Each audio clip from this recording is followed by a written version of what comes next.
ఇప్పుడు మీరు చూస్తున్న టెంపుల్ శ్రీ మహావిష్ణువు దశావతారాల్లో 4వ అవతారమైన శ్రీ నరసింహస్వామి స్వయంభుగా వెలిసిన క్షేత్రమే ఈ అహోబిలం. ఇది కర్నూలు డిస్టిక్ లోని ఆళ్లగడ్డకు దగ్గరలో అయితే ఉంటుంది.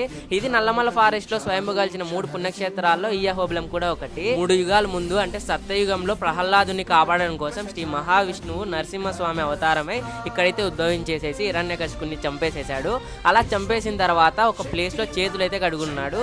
3 యుగాలు దాటినా ఇప్పటికీ ఆ నీళ్ళు ఎర్రగా అయితే ఉంటాయి. మన చేతుల్లోకి తీసుకుంటే నార్మల్ గా అయితే ఉంటాయి. మన యూట్యూబ్ ఛానల్ కనుక ఈ ఆగస్ట్ లో 100K సబ్స్క్రైబర్లను రీచ్ అయితే ఈ అహోబిలం మొత్తం ఎక్స్ప్లోర్ చేసి నవ నరసింహస్వాముల్ని అలాగే పైన ఉన్న ఉగ్రస్తంభాన్ని ఫుల్ వీడియో తీసి మన యూట్యూబ్ ఛానల్ అయితే అప్లోడ్ చేసేస్తా, మీరు చూసేస్తారు.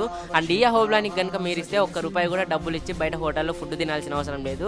ఎందుకంటే పక్కనే చాలా అన్నదాన సత్రాలు అయితే ఉంటాయి. నేను చిన్నప్పటి నుంచి వస్తాను, ఒక్కసారి కూడా బయట తినిండేదే లేదు. ఇలా అన్నదానం తినేసి మనకు తోచినంత అయితే ఈ అన్నదాన సత్రానికి మనం విరాళాలు అయితే ఇచ్చి రాపిచ్చేసేయచ్చు. మీకు ఈ వీడియో ఎలా అనిపించిందో కామెంట్ చేసేసి ఇంకా ఇలాంటి వీడియోస్ కోసం అయితే మన ఫుడ్ బ్లాగింగ్ ఛానల్ని సబ్స్క్రైబ్ చేయండి గైస్.